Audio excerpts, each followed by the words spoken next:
Hello everyone, this is Dr. Dix coming back at you with another video.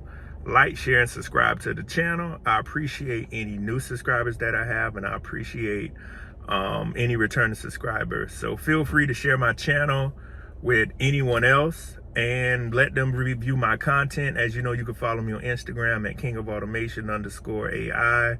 You can go to my website, thedixconsultinggroup.com. And you also can find me on LinkedIn at Dr. Patrick Dix. So for this video, we're going to talk about artificial intelligence and law enforcement.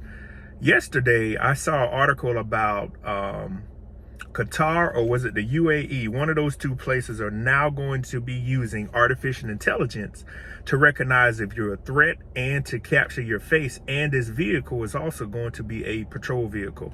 You could check the article out for yourself if you Google AI in the Middle East or AI in Dubai or Qatar. It's one of those two places. Can't remember it off the top of my head. But the thesis of what I want to say is that type of technology is already being utilized in the United States. So what I want people to be prepared, and what I want them to realize is what is going to happen in the world is companies and places are going to use artificial intelligence more. But with law enforcement, with the threats, we have terrorist threats, we have threats coming from everywhere else. And with the amount of officers that are retiring right now, and with police departments not underdeveloped, but they don't have enough people. I can't think of the word right now. I had a long day, but they don't have enough employees, and they don't have enough also police officers. So what's the ultimate switch? The switch to artificial intelligence / automation. So there are flock cameras. I don't know if you've seen them before. When you drive by them, they actually read your license plate number. So what companies / law enforcement officers and agencies are doing, they're using this technology versus having someone out there shooting a radar gun to capture speed. As we all know, you've driven on a highway and you've seen a law enforcement officer or state trooper where I'm from, or some kind of agent. They're shooting a radar gun, which is very dangerous, because when people see these people, they actually cause accidents because they're trying to slow down. You know how you can get rid of that? You put a speed detection device that actually captures your license plate, and it sends the data back to a database and writes you a ticket and send it to your actual address. 5 years ago, I traveled down to Florida, and the tolls there have high-speed cameras. Those high-speed cameras actually capture your license plate. So if you go through the toll for $2.50, that's what it was about 5 years ago. I don't know the price now.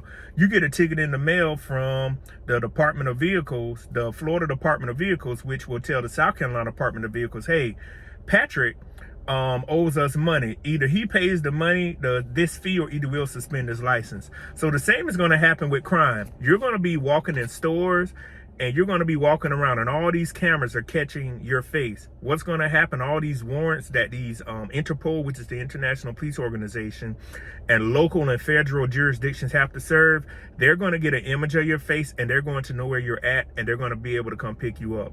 This is how artificial intelligence is going to work in law enforcement. It's going to talk to the system and say, hey, such and such. Or just like they use with credit cards right now, they can track. They're going to use this to say, hey, you were in South Carolina, you were in North Carolina, now you're in Florida. The other thing is, if you've flown recently, I don't know if I mentioned this in a video. I have mentioned this in a video about the biometrics, but one of the other things is now they take your passport. When I give them my passport, the TSA, they actually check to see if it's counterfeit, but now they are checking to see, they're using that passport to track where you're at. So artificial intelligence is here. I posted on my LinkedIn, my Instagram, about the artificial intelligence grocery store that opened in Atlanta yesterday. I want you to be aware of what is going on in this world. Please do not take this lightly. This technology is here. It is not going anywhere. Always remember, you have time to prepare yourself. If you feel you're going to lose your job loss, you can reach out to me on my Instagram or my LinkedIn to book a consultation. But also remember, this technology is going to be around you. So the days of committing crimes and all this other stuff is slowly going to come to an end. I'm not going to say to a complete end. There will always be people that are able to defeat this system in some type of shape or form. But the other problems are, this technology is here. It's going to make mistakes, and that's where you come in to fix it. So remember, artificial intelligence and law enforcement artificial intelligence in education and law and AI and healthcare. Those are just some of the things I've named to where you could get a job in one of those fields, because someone always has to fix this technology. So again, my name is Dr. Patrick Dix. I'll see you on the next live video, well, next recorded car video while I'm sitting stationary. Peace.